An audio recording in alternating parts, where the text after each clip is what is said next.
Welcome, everyone. We'll get started with Willis College Artificial Intelligence Program webinars. Uh, just a few housekeeping rules. If you have questions as we navigate the material, please do make sure that you use the chat box and drop your questions. We will try our level best to get back to you as we continue with the presentation, and our team members will continue to get back to you as they look at the chat box. I will get started with the introductions. First of all, myself, I'm Asil. I'm the campus director for Willis College Online. Much of my role requires me to be the connecting bridge between the learners and the faculty. At times, I do get to interact with the academic teams. I do get to interact with the admissions team, career services team, as well as the faculty team and instructors also, which takes me to the introductions for our panelists today. Uh, we'll begin with Aisha. Aisha is a curriculum developer for the Data Analyst and Artificial Intelligence program, creating innovative outcome-driven learning experience that integrate academic rigor with real-world applications in data analytics and artificial intelligence. She's passionate about equipping learners with the skills and confidence to excel in the evolving AI-driven world. We also have Michael with us today. Michael is the manager of Career Services. The Career Services team is here to secure your practicum and assist with employment opportunities after you graduate. Mike is based out of Winnipeg and has 28 years of working in education. Welcome, Mike. We also have Jamie with us. Jamie is the faculty head of technology programs at Willis College. In his role, he supports students and faculty across our technology programs, helping to ensure a high-quality learning experience that aligns with industry trends and prepares students for success in the field. He works very closely with academic team, industry partners, and students to continuously improve our programs and create meaningful opportunities for learning and career growth. We also have Craig with us today. Craig is admissions advisor at Willis College, working through our Ottawa campus, 12 years of experience in private education. Welcome, Craig. And our last panelist today is Dr. Shivani. She's a distinguished faculty member at Willis, specializing in artificial intelligence and machine learning operations with a focus on deep learning and ethical AI systems. She's very passionate about making AI accessible and impactful, blending deep technical expertise with a love for teaching. Whether it is in classroom or lab activities, she inspires curiosity and innovation in every learner.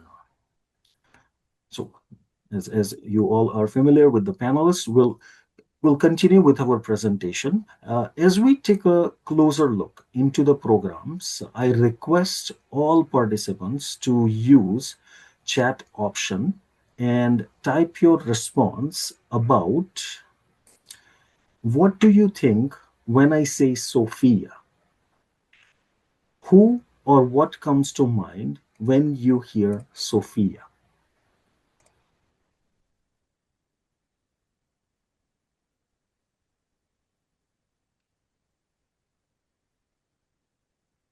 I have a response which says AI. Okay, good.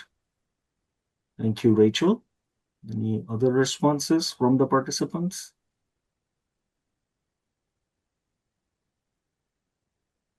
Robot, okay.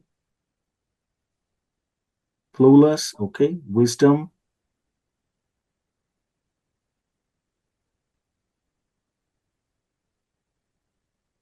So going back to Sophia, she's the world's first robot citizen and the first robot innovation ambassador for the United Nations Development Program. Sophia is now a household name with appearances on The Tonight Show and Good Morning Britain, in addition to speaking at hundreds of conferences around the world. So, as we talk more about the artificial intelligence programs and artificial intelligence applications, its adaptability, the far-reaching impact across various domains. As the technology continues to evolve, the synergy between artificial intelligence and different fields will open up a lot of possibilities, promising a future where artificial intelligence system plays an increasing integral role in shaping education and workforce in coming years. So Let's dive into the AI program overview. We'll begin with the three nested programs. The first one being the data analysis program, 28 weeks. Second one, business intelligence analyst, 46 weeks. And the third program, data analyst and artificial intelligence, 76 weeks. Common questions around these programs, revolve around the skills that are required. So, Craig, if you could tell us a little bit, how do I get into the any of these programs from a learner's perspective, please? Okay, so from a learner's perspective, we would hope that students, have a general foundational knowledge of basic technology, that they don't feel, overwhelmed by computers and software and things like that. However, a lot of people do go into this field as a career change.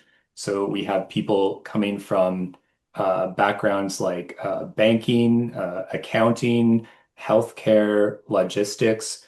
So they're familiar with data, they're familiar with numbers, but they're looking to upgrade their career. So, a general foundational knowledge of computers and strong organizational skills, those would be assets. But the program is such that you can come into these programs from many different kinds of backgrounds. Thank you. Thank you for explaining that critical piece, Craig, that the backgrounds may be different. You helped us understand that the skills do revolve around the incoming aspects of the program. We also have Aisha with us. Aisha, can you, speak to a little bit about the curriculum needs for the students in these all nested programs, as well as value for a learner as a student when we look at these programs? So as you can see that we have three programs, and the first program which we have here is program 1, which is data analysis. So each of the cores are interrelated to each other. So we consider the first program which we have will teach you some of the foundation skills. So you do not need to have any of the skills because you're going to learn in this program. You just need to have some basic computer literacy. You need to have some MS Office, how to use them, and the rest of things like math and statistics. This is something we're going to teach you in our program 1. Apart from that, the second program we have it here, which is a business intelligence analyst, 46 weeks. You need to have a strong Excel skills. You're going to learn in your foundation skill program, which is a program 1. And then you're going to learn about the basic knowledge about the databases, some of the SQL skills. You're going to also learn how to visualize the data as well, along with how each business processes can be carried out using the data analysis as well. Our third program, which we have here, is advanced skills, which is data analyst and artificial intelligence. So as Sil has given us an example of Sophia. So you must be thinking of where exactly it falls in our program. So I will say that is a program 3. So in order to start learning that how those robots operates, you need to learn a different machine learning and the computer vision and the natural language processing as well. So you need to learn these all tools in order to understand that how you can create your own robots itself. We are not teaching you robots, but we are teaching you the techniques and tools are used in those robots in order to learn that. And that's what our advanced skill, our program 3 will teach you. So I can just quickly wrap up on that, what exactly going to teach you. Different models, supervised learning, unsupervised learning. You're going to learn about natural processing language, computer vision, image processing as well. So these are some of the tools which are very common in the industry, which you're going to learn in this entire program. Okay. Thank you, Aisha. And we'll come back to you as we take a deep dive in each of the program. To begin with, the entry point is absolutely the data analysis program, which begins with the basics as you highlighted, Excel, then a little bit of a dive into the database management with the server query language, which ultimately results into the use of the data after we have handle the data, which results into the visualization and also adding statistical analysis and prediction, so we can gauge the probable outcome to protect business from uncertainties. So predictive analytics would also come into play. Help us understand, from a perspective of a learner again, Aisha, that when considering data analysis, what should I keep in mind? Why this program? So when we're talking about the first program, because whenever we're learning any new courses and new tools which are in the industry, we need to start from the foundation, and we need to understand that how each of them are built. So it's more like a tower of Hanoi. You need to know how the first disc plays, then you place the second one, the third one, and the fourth one, then you will have an entire tower which will be built. Same like here, our program, the first program which we have, it's more like a foundation or an architecture, a blueprint for your computer scientist or data scientist, or all the rules we have, which is within this domain. It's more like a foundation for it. So you're going to learn tools which will help you to analyze and interpret data, which can be help you to gain certain insights. For example, if I'm talking about in the sales, so the sales can be analyzed over time, that how you can identify that some items are sell more and some are sold less, and what are the duration, what are the time, what are the months which it's sold.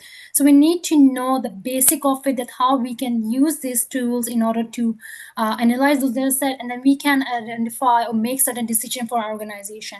So it's not only about one specific domain we are talking about, it's about over all the industries which is worldwide. So which means that these tools can be used, what you will learning in a DTA can be used in any other domain you have, whether you're trying to clean the data set, whether you're trying to analyze them, or you want to make certain decision for your organization. Thank you, Aisha.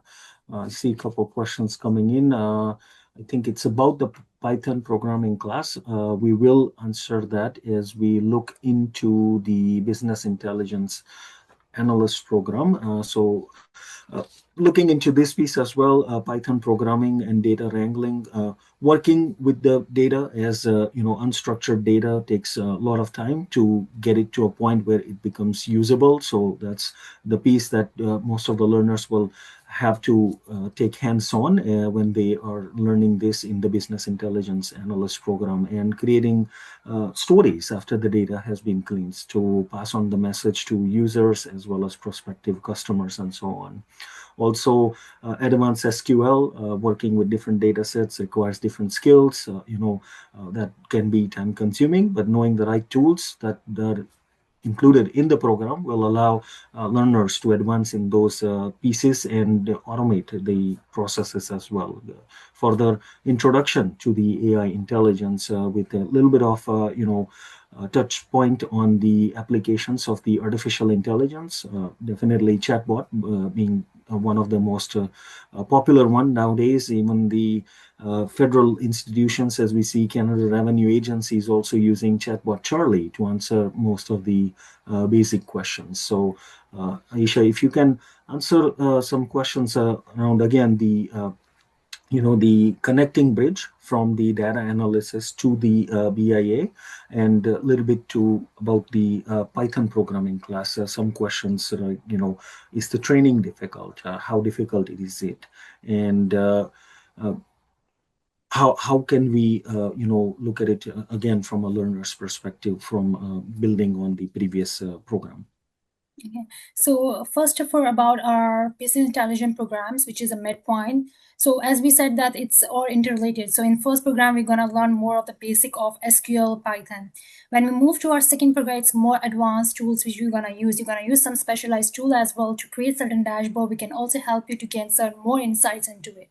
Initially, we were using just a Python or SQL, but now we are moving towards more the huge data set or big data set or large data set, which we'll be interacting right now, how we can gain certain insight from it. So we are here covering more details. We are touch basing into introduction to AI intelligence. So which means that we are just trying to slowly trying to give a direction to the students or to our professionals who will be becoming the artificial intelligence specialists later on, that how you can navigate this part. So we don't want to directly jump them directly into AI, which is very difficult to understand later on. We are trying to make sure they understand the intermediate level of the artificial intelligence, what concepts are there, what are the different types of artificial intelligence we have, what are the categories, what are the models, certain libraries. So these all will be covered in this business intelligence analyst. So we are not saying that they will be only focusing AI. So it's a combination like introduction to AI, but more into how you can use that as said in order to visualize by using a specialized tools such as Power BI and the Tableau. Now if I'm talking about the programming languages, so someone said that how we'll be learning from the basic. Yes, we'll be learning everything from the basic. We will consider you as a student that you don't know anything about the AI, or about the business intelligence or data analyst. So we are trying to take you in this journey from the scratch, where we're going to teach you how to write a program from the scratch, from the beginning, without having no knowledge. So this is what we're going to teach you. So you don't have to worry about if you are opting for the first program, which is our data analyst, we will teach you that more in detail. And in second one, it will be more advanced. Thank you, Aisha. As we tap into the last program, the endpoint, which is the data analysis and AI endpoint, there's specific emphasis on the natural language processing, which connects and becomes the pivotal bridge between understanding and generating the human language and chatbot. I think most of the learners are familiar and participants are familiar with the chatbot, as we use web services on a daily basis, and we come across that imaging processing as well as image manipulation. We read a lot of news articles around that, some good use cases, some not so good use cases, machine learning and AI as well, learning how machine uses the data to make the decisions. So if we were to look at this program particularly, would be the journey such as the deep learning takes place, which is where the focus and emphasis on the algorithm is there, and then we pivot towards the little bit of machine learning, where we are focusing on huge data sets and the techniques that are used within the algorithm from the deep learning, uh, ultimately ending in the artificial intelligence piece, where decision trees and logics are used to get the reaction or the outcome and adapt according to it. Any thoughts around that, Aisha, for that last piece, where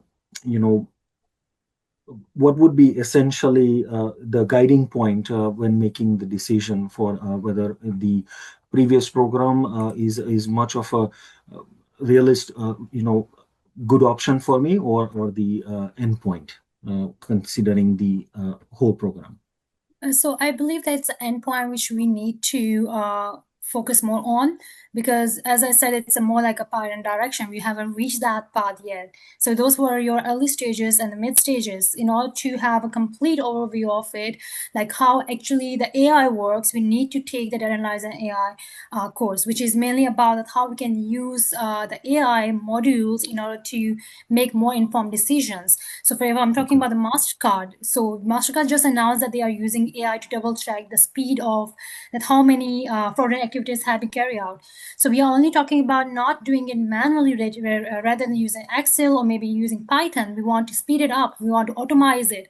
So this is what we are learning in our AI courses, which is a combination of both of them, but we are moving more towards a more advanced tools. We're going to learn about NLP, as you mentioned, the image processing and machine learning AI. So as you have given the example of Sophie and Charles, like these are robots, but what exactly is behind them? It is NLP, which is mainly that how they can understand and generate human languages, right? So if we do not know that how it works, how we'll be able to just based on the business intelligence or data analyst, we can perform it. If we are directly jumping into endpoint without having a knowledge of Python, how the decisions are made, it is also not possible. So which means that all these three programs, the way we have designed is make sure that students are going towards a right direction. All the resources are available, but you do not have a right path. So our program mainly focusing on having all the pieces which are missing, which cannot be offered from here and different resources. We are trying to give you as one path or three programs, which is offered in our by our institute. So we are also talking about image recognition, expression, and so on. There are a number of things we have. We have seen the Tesla, the self-driving cars, which is all around the Toronto and Vancouver as well. So how those operate? So we need to understand how those all are actually what are the logic behind them. So these codes are mainly focusing on the logic of AI or the tools, which is mainly focusing on artificial intelligence, are come into play. So this is what our endpoints is about.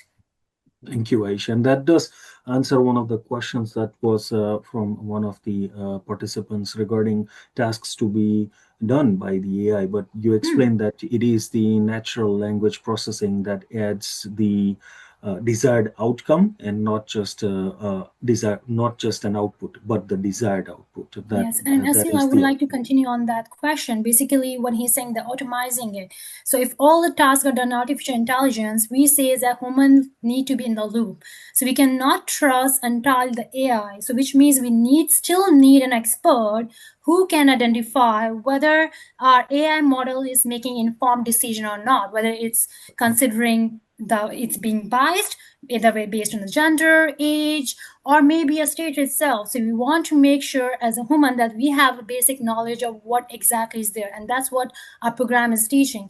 Else any can be used by using AI tool itself to automatically generate it. So we still need to have a knowledge about it.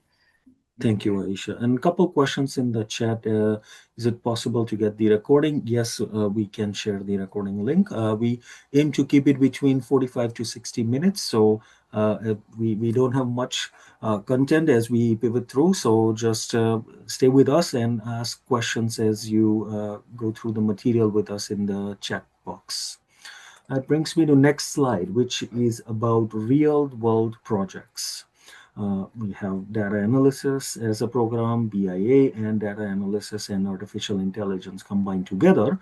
So we do have, again, a speaker with us, panelist Shivani. Can you speak a little bit about, the projects that you use during lectures with students?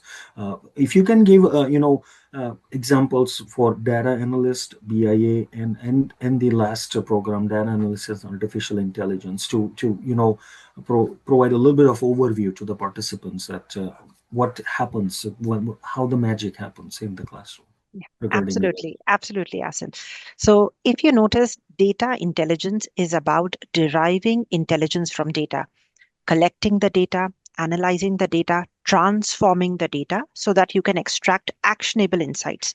We see it all around us. For example, Walmart uses your data intelligence using the inventory. So the number of purchases that are swiped out, Walmart keeps a track of it. Your grocery stores, they give you discounts on certain items. How do they do that? They are able to take the or aggregate the data of all the purchases made by customers. They stock their inventory in their stacks within their grocery stores based on that. So this is the first level data that you go ahead and analyze when you talk about data analysis projects. So we'll do some weather data monitoring. All right. How can you predict it's going to be hot or cold tomorrow? All right. Well, we have weather statistics for the last 15, 20 years. We'll try to derive intelligence from there. Plus, we also use it to analyze, say, for example, local events. We will try to identify, is the traffic going to be high in this route or not? All right. And we use it on a regular basis. So at the preliminary stage, we use existing data and we try to derive intelligence from it. We have to churn the data or clean the data in such a way so that you can actually make it usable and derive insights. But the truth is, we really don't have the intelligence part of it because data analysis is just using existing data. What if I could read this data and I predict the future, all right, in such a way that I can identify hidden patterns within the data? That's where business analysis comes in. Can I use this data to predict my sales, which will happen in this country or this region? Can I use this to predict whether this particular product will be sold in the future? Can I plan my manpower? That is business intelligence. Same data set, but adding a layer of intelligence on top of it. So we will drive organizational strategic decision making. For example, airlines use this data to plan what will be the cost or the price of the tickets that they will charge you. All right. So we already see it around us. And based on that, they will give you, or whether there is closer, or they will give you spot discounts also if there is an extra ticket for an airplane. Similarly, your banks may use information about your existing usage for your credit cards, for your bank cards, and today they notice you swipe your card somewhere else. They will give you a call. They're like, excuse me, is this you who's using the card? Because they will do the fraud detection for you. So this is the second layer. They will have business intelligence, which is built onto it. And now there is another third layer, all right? And that third layer is artificial intelligence. What is this artificial intelligence? Can I actually use machines to mimic the human mind and learn the way I would learn? And yes, machines are a little bit faster as long as I can model that learning for them.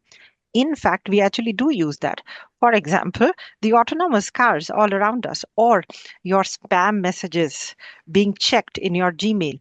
These are examples from everywhere. In fact, your chatbot that you interact with is actually nothing but trying to skim through your request, trying to give you a response back. So the AI-powered chatbots, which are across multiple websites, they try to give you a response immediately.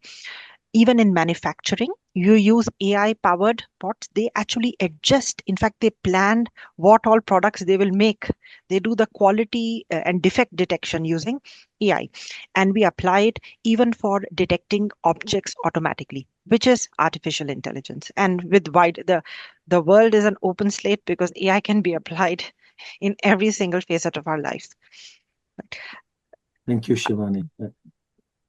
Yes, and you now I no longer have the question, why do I keep on seeing repetitive offers when I look at my Shoppers Optimum app? Because you answered that question while you were explaining the program for me. Thank you. Uh, Okay. Any questions in the chat? No. There is one for the supply and demand for job opportunities in these three programs. Great question, great timing, Elias, which takes us to our potential career path for all three programs. A little bit of overview there, opportunity for data analyst graduate here. Sales, finance, operations, focusing on data driven decisions. Most of the time it could be, for example, let's say if we look at a business which is trying to reduce the credit card processing charges based on a hypothetical number, let's say $1 million, then they could learn quick ways to break down such as transactions that are cash in nature, that are completed via Amex, completed via MasterCard, Visa, and then work and determine that where the saving can take place.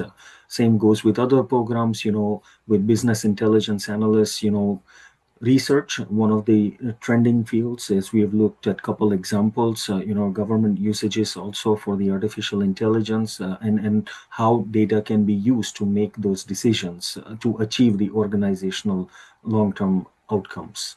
And Michael is with us. So, Michael, regarding this all programs, as we know, first set of our students who have finished the practicum in the data analysis and business intelligence analysis, can you fill us in, where did they complete the practicum and scope around the employment opportunities for these programs?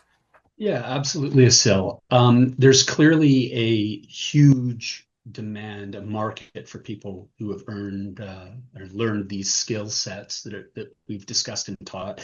Just looking at how the different skill sets map to the different programs, it's not surprising that this is exactly what students are doing on practicums and in the early employment numbers that we've seen.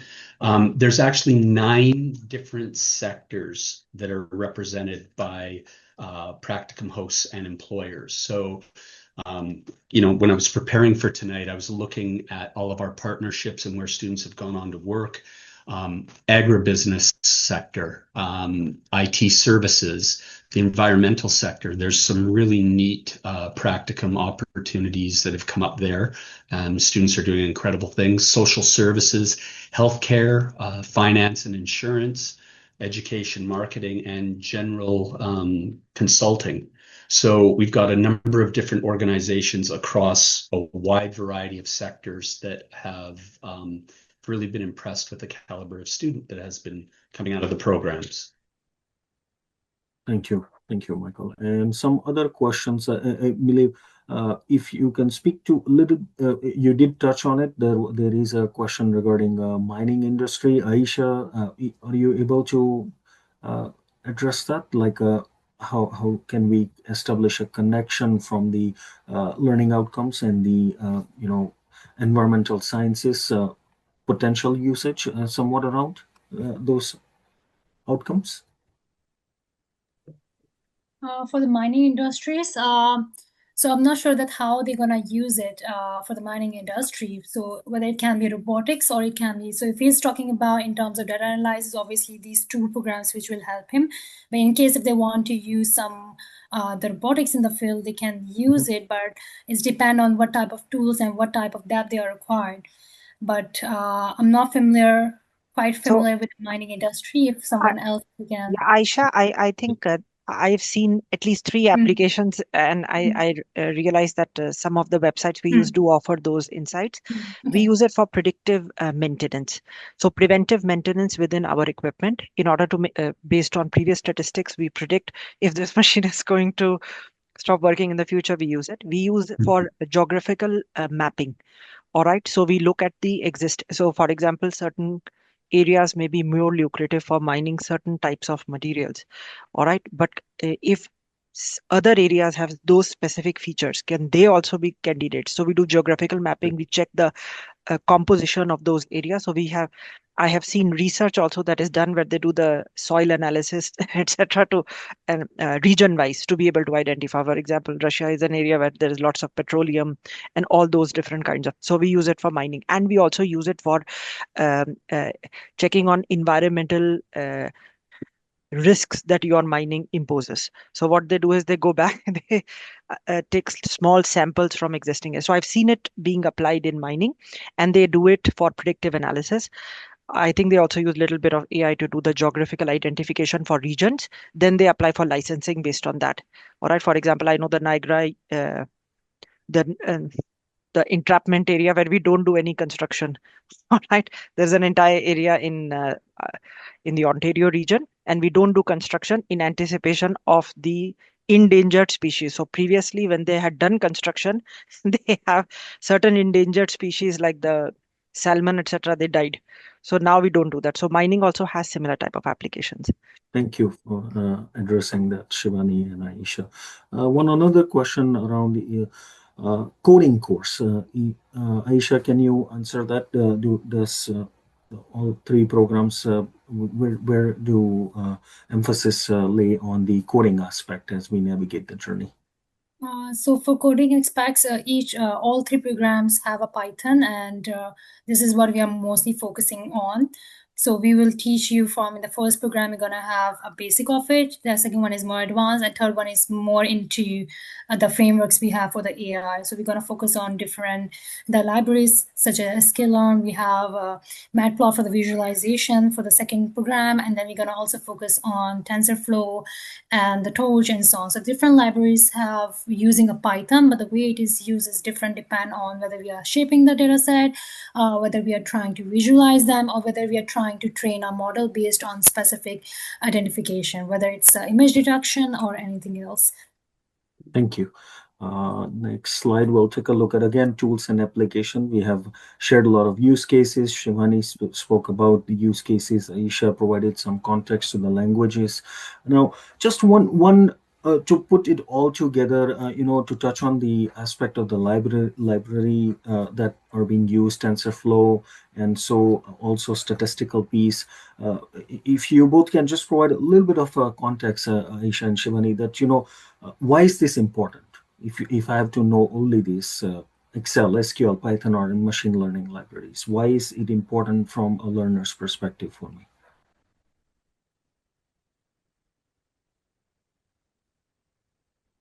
Shivani, if you want to go first, then Yeah. there we go.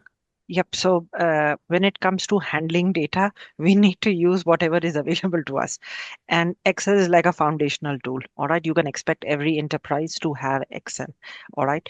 And when it comes to manipulating data, the benchmark has been structured query language. It is before my time. All right. So everyone has been using SQL. So the prerequisite is that we have foundational knowledge of Excel and SQL. And as a part of the course, we actually go through so we start from scratch. We start from double clicking on Excel and how you make a data entry. We start by typing how you can type, how you can type fast. So the way the curriculum is structured, it will show you. Similarly for SQL, we start from the foundational concepts. We take you to the website to download SQL. We start from scratch on understanding what is data, what is metadata. So within the classroom, every lab facilitates you to first start from the learning blocks. From there, yes, we do go to Python and R. They are the market leaders in terms of uh, tools which are used, and they do have all the libraries that you need for your data manipulation, and we need to be at par with the market. So if you look at what the industry is using, they are using Python, they are using R, they are using uh, Airflow and all the ML ops, and because and they are highly valued skill sets. So we also teach you skill sets which are valued in the industry. So in order to make sure, and we guide you through each, and we start from the basics. So you will notice that the way the courses are structured, we start with first installing a library, then we start using foundational functions, then we go to advanced options in the functions. So each lab will build on top of the previous one. That way, the learning is it feels like you're not learning anything the next day, but actually you have learned in 1 week all the different types of libraries, say for example for statistical analysis. So the course is actually structured to be able to give maybe someone who doesn't know SQL or someone who has not had a background in even Excel. The course allows you to take, so if you do those labs every day, it is actually you building from scratch and getting to a stage where you will deploy an application on Airflow. So that journey is long. Yes, it is maybe 28 weeks for some of you, 46 weeks for 48 weeks for, and 78 weeks for, but the course is structured to make you do hands-on every lab at a time. So 5 days a week, it's lab at a time. Yes, Aisha, please add on to it. Thank you so much, Shivani. And I will add up to this because, as you know, that she has touched based on that Python is the one which is most leading programming language and widely used. So main thing what you can see in the Python is there are pre-built libraries which you can easily integrate into your program, and you just have to make a minor changes. So as a scripting languages, you do not have to read 100 or 200 of line of code in order to change as per your requirements. So which means that it's very easier to be integrated. We do have MATLAB, we do have other languages which does a similar task, but you have to write a number of programming languages. So if you're looking at the industry, obviously the Python is the best one. We are teaching you Excel and SQL because we are also teaching in the program how to deal with different type of data formats, because we are not only focusing on the CSV, we are not focusing on the Excel, we are also focusing on the different type of formats we have. We do have a .mat, we have also some .dat code formats as well. So we are trying to see that how you can use a different format by using a Python and how you can integrate into your model. So this is something you will learn in one of the courses, which is about data wrangling. Thank you. Thank you. There is a question around no exams. Definitely, I think Aisha can answer that as well. I will get Jamie to speak a little bit. Jamie, tell us, about being a successful online learner at Willis College, and if you can provide information about office hours, student services, and teaching assistance in terms of support. That would be something we can share with the participants today. Sure. So, regarding student expectations and how you can be successful in this program or in any one of these programs, come in with a career-focused mindset.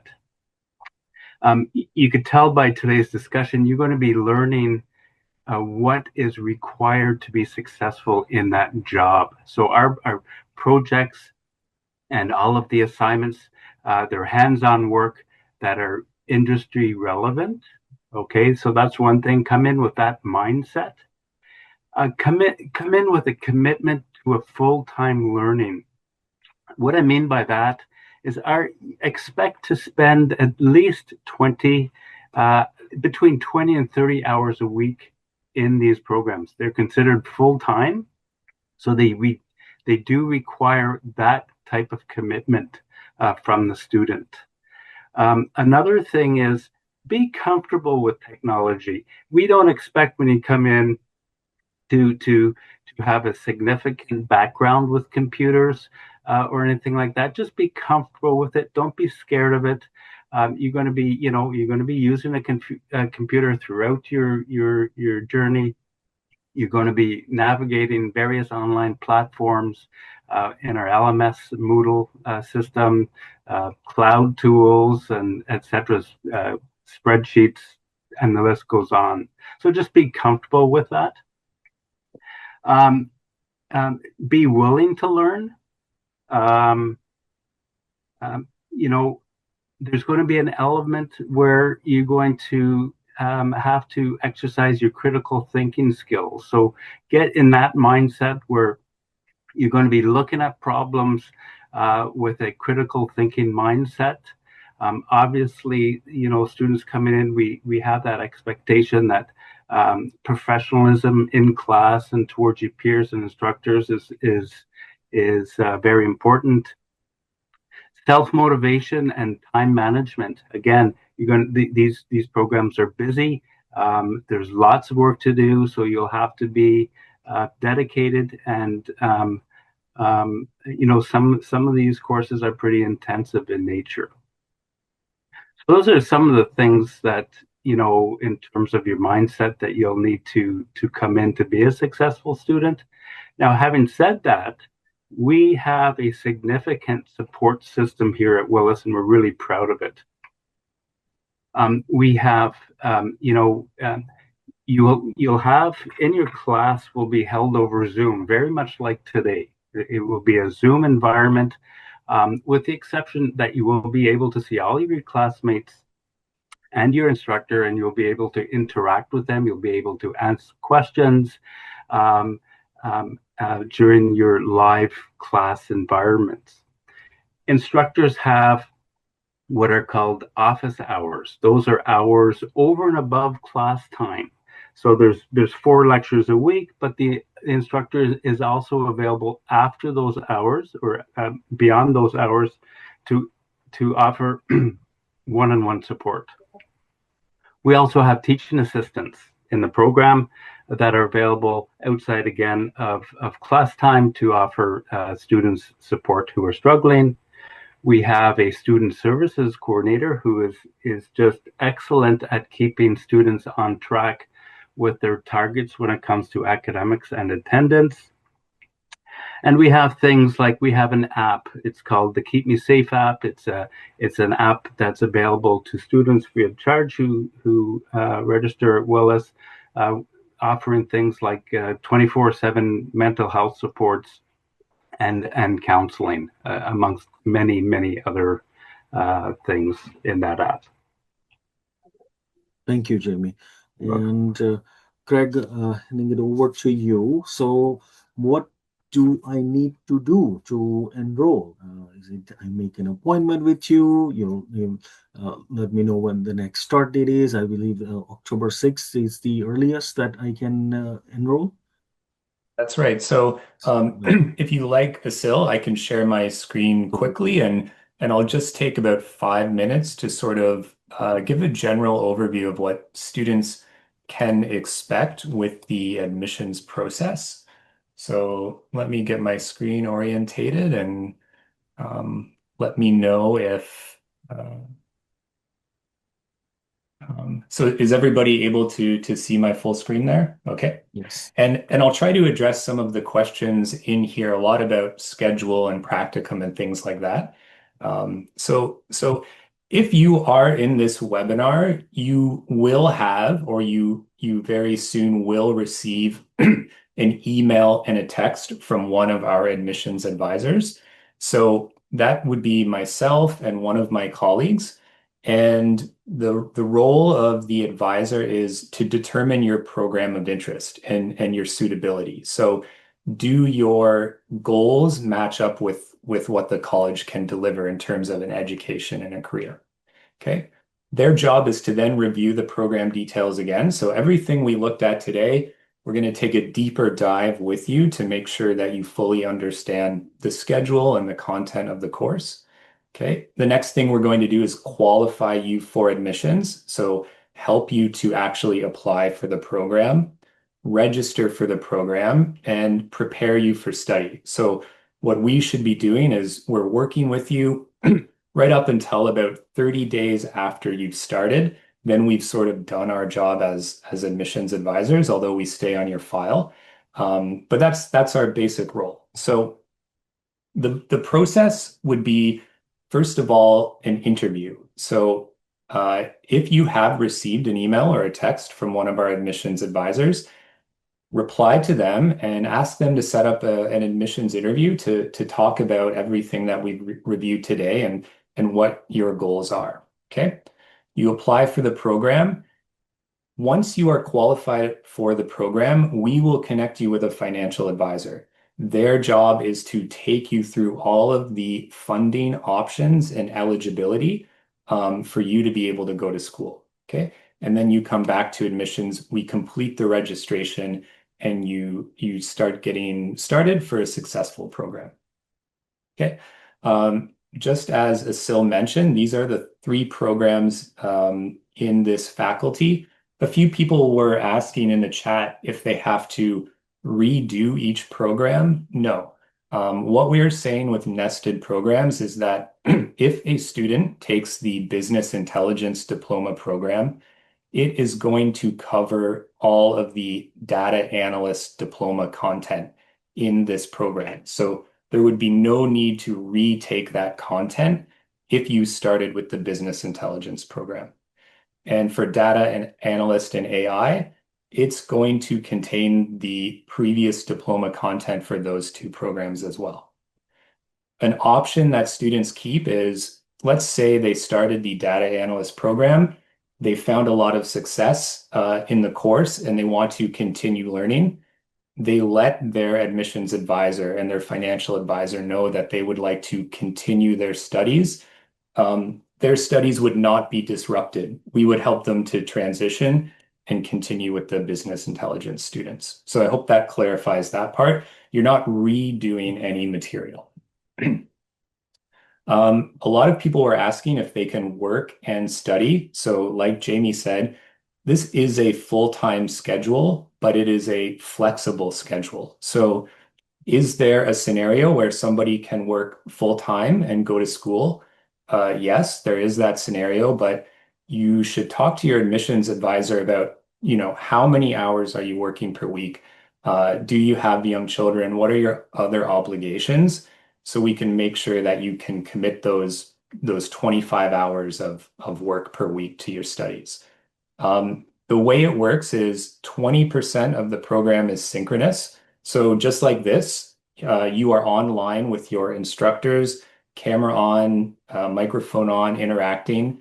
And as a student, you would choose 2 live lectures per week for this 20% synchronous attendance. So you can see that 4 lectures are running each week. You're going to go to 2 of those live at a minimum, although you are welcome to go to all of the lectures live. Instructors will cover different content in each lecture. So it's your responsibility as a student to go back and watch those recordings if you haven't attended them live. Okay. So this is kind of the way the program works in that it's a small amount of time when you have to sit at your computer at a specific time, but you're still ultimately committing, full-time hours to the program. Okay. The practicum at the end of the program, when you go into, a business in your community, ranges between 8 and 16 weeks. This should be considered full-time and probably your biggest obligation in terms of hours of commitment per week. Okay. You have a career service advisor, just like Michael Boyd, who spoke previously. We want to arrange your practicum, in a setting that you're interested in. So maybe students are interested more in logistics or healthcare or finance or something like that, that helps the career service advisor to direct you to a practicum that suits your goals. Okay. The practicum always comes at the end of the program. So when you see a start date and an end date, the practicum is going to be your last day of practicum is the end date of your program. Okay. And there are a few technical requirements that your admissions advisor would go over.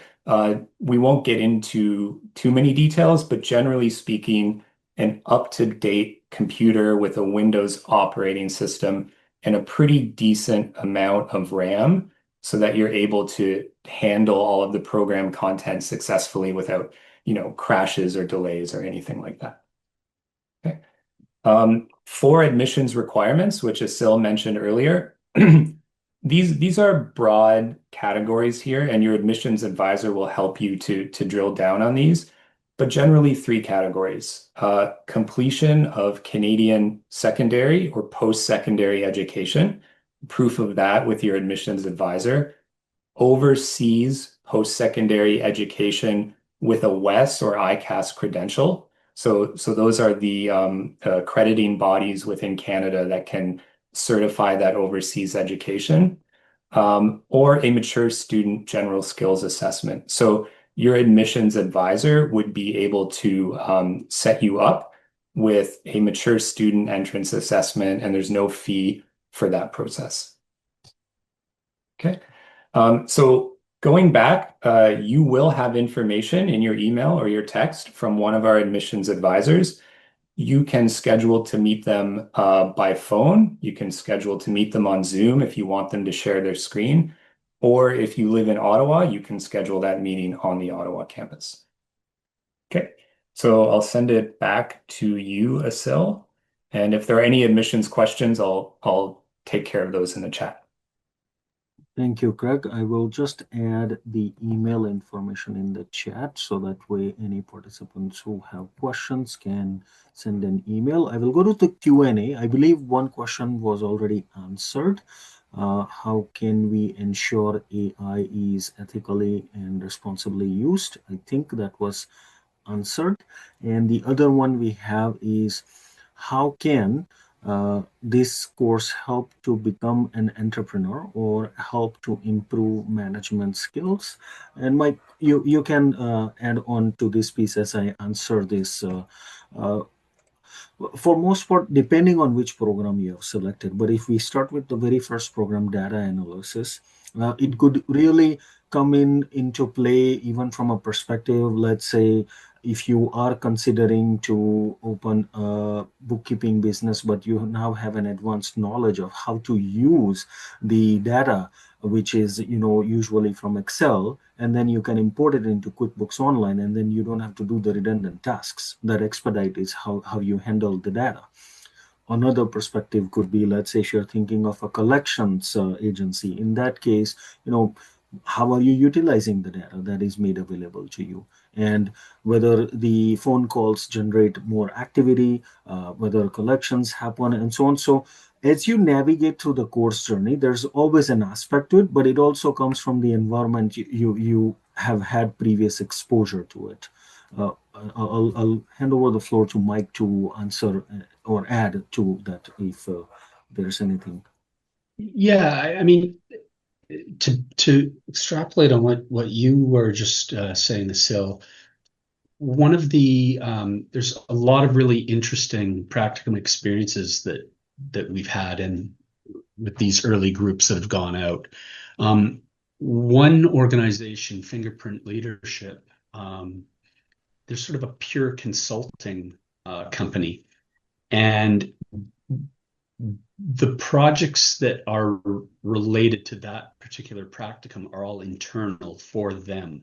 It's like the practicum student is become the consultant for them to look at their profitability, to look at, they've got data all over the place through legacy systems, through, newer systems that they've been trying to implement, but they really haven't had the time or resource to take all this data from different points, standardize it, import it, manipulate it, look at their own profitability, look at where they're spending the bulk of their time, look at where they are, where they could be doing things better.